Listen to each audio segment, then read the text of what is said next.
Schema क्या चीज़ है? Schema जो है वो गूगल का, पहली बात है कि गूगल का डायरेक्ट फैक्टर नहीं है। स्कीमा एक अलग से वेबसाइट है schema.org, उसका ये बनाया हुआ एक स्टैंडर्ड है। ये स्टैंडर्ड क्या कहता है? Schema is a form of micro data, कि स्कीमा जो है वो माइक्रो डाटा है। अब जब हम एसईओ कर रहे थे तो हम बहुत सारे माइक्रो डाटा को देख रहे थे। मिसाल के तौर पर Meta description micro data, title micro data, यानी ऐसी इंफॉर्मेशन जो हेड में हम मुख्तसर इंफॉर्मेशन क्रॉलर को देने लगे हुए हैं, उसे हम बोल रहे हैं कि ये क्या है, हमारे पास माइक्रो डाटा है। ठीक है, लेकिन अभी हम क्रॉलर को ये जनरल इंफॉर्मेशन दे रहे थे कि वेबसाइट का कीवर्ड क्या होगा। लेकिन अब क्या ये स्कीमा क्या कह रहा है? ये कह रहा है कि भाई मैं अब क्रॉलर को आपके बिजनेस के मुतालिक और भी बहुत कुछ बताने वाला हूँ। इसकी एग्जांपल ऐसे है कि जैसे हम ये कहेंगे कि कॉलेज की रिसेप्शन है, इंफॉर्मेशन ऑफिस है, तो लोग डिजिटल मार्केटिंग कोर्स की इंफॉर्मेशन लेने आते हैं। अक्सर आप देखें कभी कभी क्लास में भी बच्चे आ जाते हैं पूछने के लिए, डिटेल से पूछने के लिए। तो हम ये चाहते हैं कि जो रिसेप्शन ऑफिस है, डिजिटल मार्केटिंग के मुतालिक तमाम इंफॉर्मेशन हम उनको प्रोवाइड कर दें, ऐसी इंफॉर्मेशन जो कोई क्यूरी कर सकता है। तो क्या फायदा होगा कि बेहतर अंदाज से क्यूरी होगी, बेहतर इंफॉर्मेशन जाएगी, बेहतर रिजल्ट्स आएंगे। इसी तरह अब हम क्या कह रहे हैं, स्कीमा क्या कह रहा है? स्कीमा कहता है कि भाई मैं आपके बिजनेस के मुतालिक सब कुछ क्रॉलर को बताऊंगा। क्या आपका बिजनेस, पहले ये नहीं बता रहे हैं, पहले तो हम टाइटल बता रहे थे, सिर्फ टाइटल में बात थी ना, कीवर्ड के ऊपर बात हो रही थी। अब बिजनेस के ऊपर बात हो रही है, अब बिजनेस की नेचर के ऊपर बात हो रही है, बिजनेस की टाइप के ऊपर बात हो रही है। वो कहता है मैं ये भी बताऊंगा कि आपका बिजनेस क्या है, मैं ये भी बताऊंगा कि आपके बिजनेस की टाइप क्या है, मैं ये भी बताऊंगा आपके बिजनेस की कैटेगरी क्या है, आपके बिजनेस के सोशल लिंक्स कौन कौन से हैं, आपका ऑफिशियल एड्रेस क्या है, आपका फोन नंबर क्या है, आपका एड्रेस क्या है, ये किसके पास इंफॉर्मेशन जा रही है? क्रॉलर के पास। पहले ये इंफॉर्मेशन कहां पर थी? पहले ये इंफॉर्मेशन आपकी वेबसाइट की बॉडी में थी, क्रॉलर पे नहीं थी। लोग वेबसाइट पे आते थे, वेबसाइट पढ़ते थे, फिर उन्हें पता लगता था आपके मुतालिक। अब कह रहा है क्रॉलर कह रहा है कि भाई मैं, लोग तो मेरे पास ही आते हैं ना सीधे, तो आगे से मैं लोगों को वेबसाइट रिकमेंड करता हूँ, ये वाली वेबसाइट देखो। अब जब मुख्तलिफ लोग यहाँ पर आएंगे, हमारे पास इंफॉर्मेशन लेने के लिए आएंगे, तो मेरे पास आपकी वेबसाइट की इतनी सारी इंफॉर्मेशन होगी, तो मुझे पता लग जाएगा कि कौन सा बंदा क्या चाहता है, तो मैं उसको उसी तरह की वेबसाइट रिकमेंड कर दूंगा। It is a schema. समझ में आया कि व्हाट इज स्कीमा? स्कीमा जो है ये क्या है? माइक्रो डाटा है, छोटी सी इंफॉर्मेशन है। जैसे मेटा डिस्क्रिप्शन थी, उसी तरह की इंफॉर्मेशन। और स्मॉल इंफॉर्मेशन को हम बोलते हैं रिच स्निपेट। ठीक है, ये जो माइक्रो इंफॉर्मेशन होती है इज कॉल्ड रिच स्निपेट। अब एसईओ में इसका रोल, जब क्रॉलर को हमारी वेबसाइट का सब कुछ पता है और क्रॉलर जैसे भी इंफॉर्मेशन लेकर आएगा, क्रॉलर यूजर्स को रिकमेंड करेगा, जिसका मतलब क्या हुआ? हमारी वेबसाइट टॉप पे आएगी। रिसर्च ये बताती है कि ऐसी वेबसाइट जिन्होंने स्कीमा लगाया होता है, उन वेबसाइट्स की निस्बत जिन्होंने स्कीमा नहीं लगाया होता, पहली 3 पोजीशंस पर होती है। यानी इसकी इतनी इंपॉर्टेंस है कि भाई अगर आप स्कीमा लगाओगे तो आपकी वेबसाइट के रैंक होने के चांसेस एक्स्ट्राऑर्डिनरी ज्यादा है। जी, why is schema important? Schema markup code is also called semantic vocabulary और माइक्रो डाटा। सेमेंटिक वोकैबुलरी का क्या मतलब होता है? कि डिटेल इंफॉर्मेशन दे रहा है वो आपके बिजनेस के मुतालिक शॉर्ट फॉर्म में। ठीक है, जैसे नीचे ऑफिस वाले बताते हैं कि भाई ये डिजिटल मार्केटिंग का कोर्स है, ये इसका टेन्योर है, ये इसकी कोर्स आउटलाइन है, ये इसका ट्रेनर है, इतनी इतनी चीज़ों में ये पढ़ाया जाएगा, इस टाइमिंग पे ये क्लास हो रही है।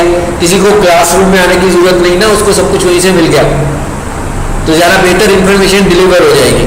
लेकिन अगर नीचे वाले ऑफिस वालों को सिर्फ इतना ही पता हो कि डिजिटल मार्केटिंग का कोर्स है, कौन सी क्लास पर है, क्या फीस स्ट्रक्चर है, क्लासेस में क्या चल रहा है, तो क्या होगा? वो ऊपर आएंगे ना मेरे पास सारी इंफॉर्मेशन लेने के लिए। तो इसका मतलब क्या हुआ कि डिटेल डाटा नहीं है। तो डिटेल डाटा होगा तो इंफॉर्मेशन ज़्यादा अच्छे तरीके से पास हो जाएगी। और अगर डिटेल डाटा नहीं होगा तो इंफॉर्मेशन अच्छे तरीके से पास नहीं होगी। इसका मतलब क्या हुआ कि हमें अपनी वेबसाइट का स्कीमा बनाना चाहिए, ठीक है। और मैंने आपको ये भी बताया कि ऐसी वेबसाइट जिनका स्कीमा होता है उनकी टॉप 3 वेबसाइट्स में आने के चांसेस उन वेबसाइट्स की निस्बत ज्यादा बढ़ जाते हैं जिनका स्कीमा नहीं होता। ये वाला जो फैक्टर है ये टेक्निकल एसईओ का फैक्टर है। अब पहली चीज क्या है? पहली चीज तो ये है कि हमने ये चेक करना है कि क्या स्कीमा है इस वेबसाइट पे। भाई मेरे पास एक वेबसाइट एसईओ के लिए आती है तो मुझे इस पर स्कीमा सेट करना है ना। पहले तो मुझे ये देखना है कि स्कीमा लगा भी हुआ कि नहीं लगा हुआ। कैसे चेक करना है? आ जाइए इधर वापस उसी में नीचे स्कीमा वैलिडेटर, ये मैंने यूआरएल दिया है validator.schema.org।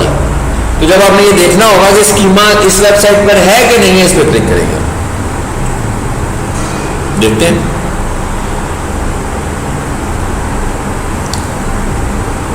किप्स को देख लेते हैं। किप्स की वेबसाइट का मैंने यूआरएल दिया kipsprep.runtest।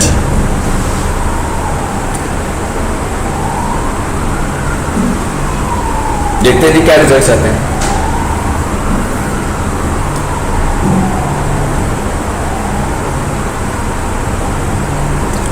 क्या मैसेज आया?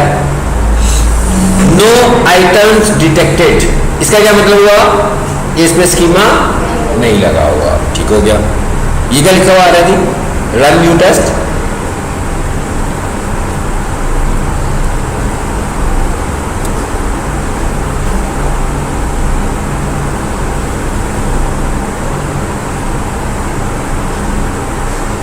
इस पर क्लिक करते हैं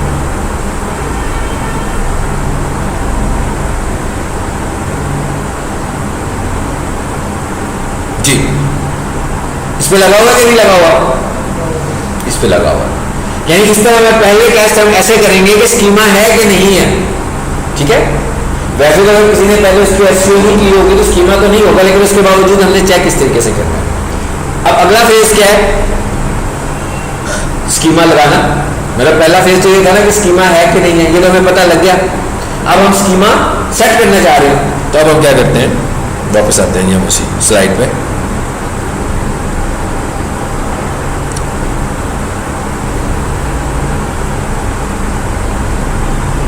मेरा ख्याल इसी पेज पे थे हम, है ना जी। अब ये दूसरा लिंक हमें नजर आ रहा है, rankranger.com स्कीमा मार्कअप जनरेटर, ठीक है। ये मैंने स्कीमा की जो पीडीएफ है उसमें ये मेंशन है। ये आप अपने लैपटॉप पे डाउनलोड करेंगे तो इसमें खुल जाएगी। उस पर राइट क्लिक करके मैं इसको न्यू विंडो में ले लेता हूँ।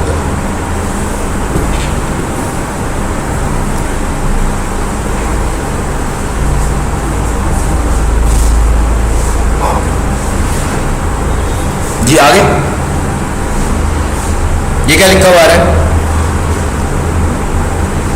जो वेबसाइट पे आ गई थी रैंक रेंजर में, ये लिखा हुआ है which schema would you like to create.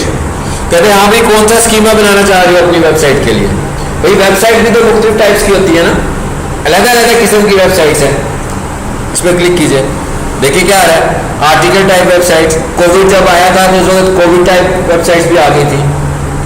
Event type websites, FAQ page है, कोई फ्रीक्वेंटली आस्क्ड क्वेश्चंस वाला पेज बना हुआ है। हाउ टू का है, जॉब पोस्टिंग वेबसाइट है, कोई लोकल बिजनेस की वेबसाइट है, कोई ऑर्गेनाइजेशन है, सोशल ऑर्गेनाइजेशन में भी आ सकती है। पर्सन है, किसी का अपना ब्लॉग बना हुआ है। प्रोडक्ट है, किसी की ई-कॉमर्स वेबसाइट है। तो ये इन सब के स्कीमास की बात होने लगी है। मैं कहता हूँ भाई हमारे पास जो वेबसाइट है वो ऑर्गेनाइजेशन टाइप है या लोकल बिजनेस है, इसको चूज कर लिया। ठीक हो गया। अब आपने नोट करना है कि मैं इसकी लेफ्ट साइड पे स्कीमा बना रहा हूँ, इसकी राइट साइड पे कोड खुद ही जनरेट हो रहा है। सबसे पहले उसने पूछा कि नाम, मैंने जी नाम दे दिया, सही है। ये मैंने इसमें फीड किया हुआ था इसलिए आ गया, अदरवाइज तो जिसका भी जो बिजनेस होगा, जो वेबसाइट होगी, जो इंफॉर्मेशन होगी, सारी वही आएगी ना। पहला था नाम, दूसरे नंबर पर क्या आ रहा है? Image URL.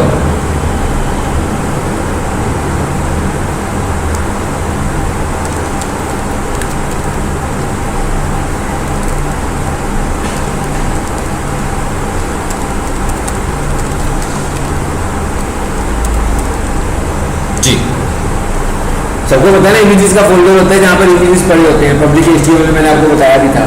तो कह रहा भाई आपके इमेजेस कहाँ हैं, मैंने उसको बता दिया यहाँ इमेजेस पड़े हुए हैं। आगे क्या लिखा हुआ है यूआरएल, इसको बेशक छोड़ दें, ऑप्शनल है, छोड़ दें, इसको निकाल दें।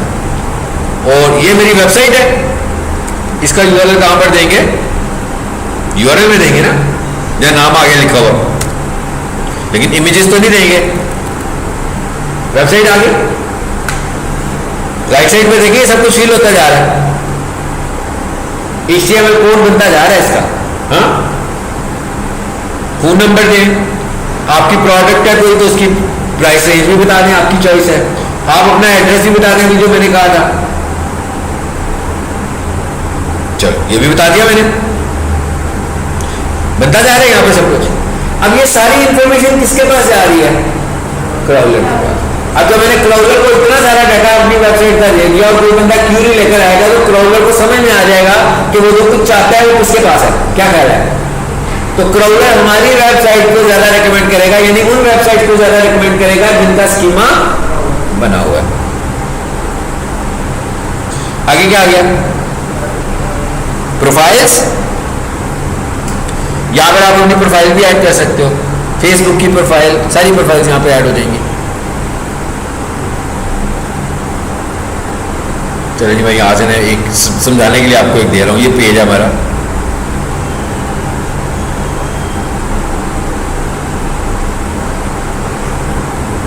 ये पहली प्रोफाइल। अब मैं क्या दे रहा हूँ, इसको ये हटा दें यहाँ से। ये मैंने अपने पेज की प्रोफाइल भी ऐड कर दी। आपका लिंक्डइन है, आपका यूट्यूब चैनल है, आपका ट्विटर है, आपका इंस्टाग्राम है, भाई जितने भी आपके सोशल प्लेटफॉर्म है सब यहाँ पे ऐड कर दें। तो क्या हुआ, सारा डाटा उसके पास चला गया। इस तरह एक एक करके मैं प्रोफाइल ऐड करता जाऊंगा। तो आप राइट साइड पे देखिएगा कोड भी बनता जाएगा, बनता जा रहा है।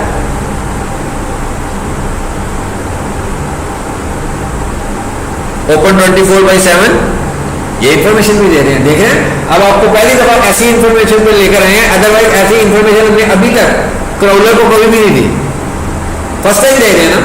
ये हम इसलिए दे रहे हैं, माइक्रो इंफॉर्मेशन की शक्ल में दे रहे हैं कि जब कोई बंदा कुछ क्यूरी करता है तो क्राउलर को उसके मतलब सारी मालूमात हो।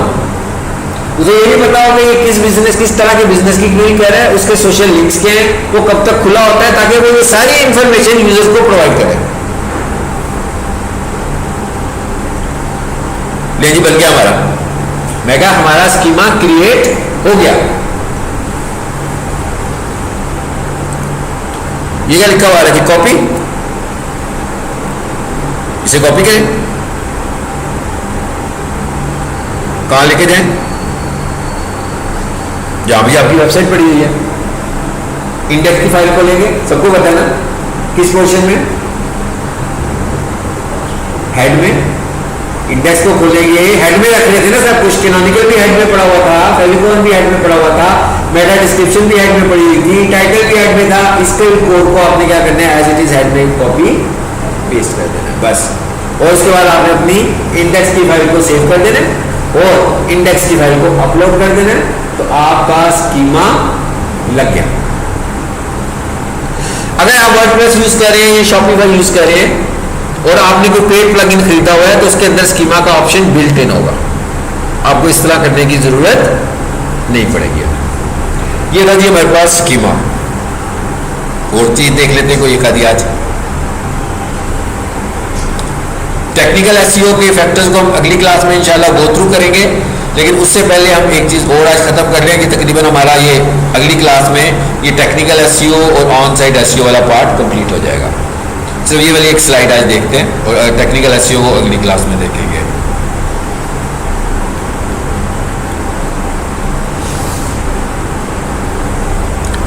ये चीज हम जरा एक समझ लेते हैं पहले। आप देख रहे हैं एक मोबाइल की तस्वीर बनी हुई है, ऐसी है, और मोबाइल की स्क्रीन के दो हिस्से दिखाए हुए हैं। एक ये वाला हिस्सा है और एक जब हम स्क्रॉल करते हैं तो वो वाला हिस्सा है। और इस तरह के बहुत सारे हिस्से एक मोबाइल के किसी चीज़ के हो सकते हैं जो आप बार बार यूज स्क्रॉल करते रहते हैं। इसी तरह अगर मैं ये कहूँ कि अपने व्हाट्सएप मैसेज पढ़ रहे हैं तो 2 लाइनें पढ़ी जाती हैं, फिर क्या होता है, फिर क्या लिखा हुआ आता है? भाई मैंने आपको कोई 100 लाइनों का मैसेज भेज दिया, मोर का ऑप्शन आता है, रीड मोर आता है। इसी तरह फेसबुक पे किसी की पोस्ट पढ़ रहे होते हैं, उसकी डिस्क्रिप्शन की भी 2 लाइनें पढ़ी जाती हैं, रीड मोर आ जाता है। आप जैसे ही रीड मोर करते हैं फिर बाकी का मैसेज आपको नजर आता है। इस सब में ऐसे ही है, यूट्यूब पे भी ऐसे ही होगा, ठीक है। ये जो रीड मोर वाला पार्ट होता है, जब रीड मोर वाला पार्ट खुलता है तो जो ऊपर वाला पार्ट है उसे हम बोलते हैं अबाउट द फोल्ड कंटेंट। समझ में आया कि नहीं आया? यानी ये मेरी पूरी वेबसाइट है जिसके 5 पेजेस हैं जो मैं इसी तरह करके खोलूंगा। हाँ, लेकिन एक पेज तो पहले, ये जो पहला पेज है इसे हम क्या बोलते हैं? About the fold content. WhatsApp message पढ़ने, जब तक आपने रीड के मोर का बटन नहीं दबाया उस वक्त तक जो चीज आपको नजर आ रही है वो क्या है? About the fold content. आपकी वेबसाइट की जो स्पीड है, आमतौर पर हमारी जेब में ये आता है कि ये बड़ी हैवी वेबसाइट है, मतलब इसमें कंटेंट ज्यादा है तो ये बड़ी हैवी वेबसाइट है, तो इसलिए ये वेबसाइट स्लो है, ऐसे ही है। मगर वेबसाइट की स्पीड वेबसाइट के साइज से कैलकुलेट ही नहीं होती है। पॉइंट समझ में आया क्या बताया मैंने? वेबसाइट की स्पीड वेबसाइट के साइज से कैलकुलेट नहीं होती। वेबसाइट की speed above the fold content से कैलकुलेट होती है। यानी ये वाला जो हिस्सा ये कितना हैवी है, ये अगर ज्यादा हैवी है तो वेबसाइट स्लो है। इसमें अगर आपने चीजों को मैनेज किया हुआ है तो वेबसाइट फास्ट है। इस हिस्से को हम क्या बोलते हैं? Above the fold content. समझ में आ गया? नेक्स्ट टाइम इंशाल्लाह इसको आगे चलाएंगे कि ये वेबसाइट की स्पीड पता कैसे लगेगी। कि अभी मेरी वेबसाइट फास्ट है, जैसे मैं किसी क्लाइंट के पास जाऊं और जो मैं कहूं कि भाई आपकी वेबसाइट तो बड़ी स्लो है, इस पर काम होने वाला है, हाँ, तो वो अपने मोबाइल से वेबसाइट खोलेगा। ऐसे ही है ना, थोड़ी देर तो खोलेगा ना, जब उसको मैं ये कहूँगा तो यूँ खोलेगा, लिखेगा www दिस, खुल जाएगी, कहिए देखो यार तो खुल गई एकदम। आप इसे कैसे स्लो कह रहे हैं? सो वेबसाइट को इस तरह फास्ट और स्लो नहीं कहते हैं। उसकी वजह क्या है कि वेबसाइट इस मोबाइल पे इसलिए खुल गई है कि पहले से खुली हुई थी भाई, पहले से उसने खोली थी एक दफ़ा तो उसकी कैश में चली गई थी, तो अब वो वेबसाइट वहाँ कैश से निकल रही है। ये वेबसाइट की स्पीड नहीं है, ये गूगल का स्टैंडर्ड नहीं है वेबसाइट की स्पीड को कैलकुलेट करने का।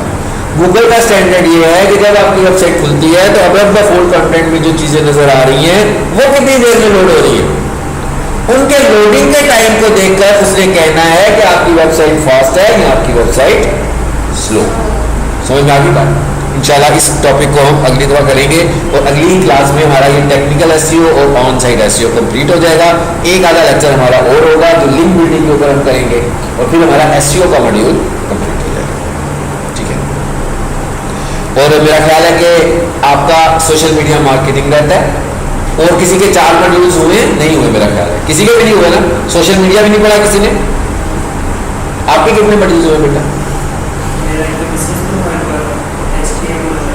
एसईओ तो चल रहा है ना, और एक गूगल बिजनेस प्रोफाइल, और आपका यही 2 हुए हैं, आपका यही हुए। तो हमारा जो नेक्स्ट मॉड्यूल होगा वो सोशल मीडिया मार्केटिंग का होगा। आपका भी हुआ ना सोशल मीडिया मार्केटिंग? नहीं होगा। इसको जब हम खत्म करेंगे, अगर तो ये रोज़ों में खत्म हो गया तो हमारा नेक्स्ट मॉड्यूल रोज़ों में शुरू हो जाएगा, नहीं तो ईद के बाद शुरू होगा, ठीक है। मतलब ये कोई शर्त नहीं है कि ईद के बाद शुरू होगा, अगर रोज़ों में ये कंप्लीट हुआ तो रोज़ों में ही शुरू हो जाएगा हमारा नेक्स्ट मॉड्यूल।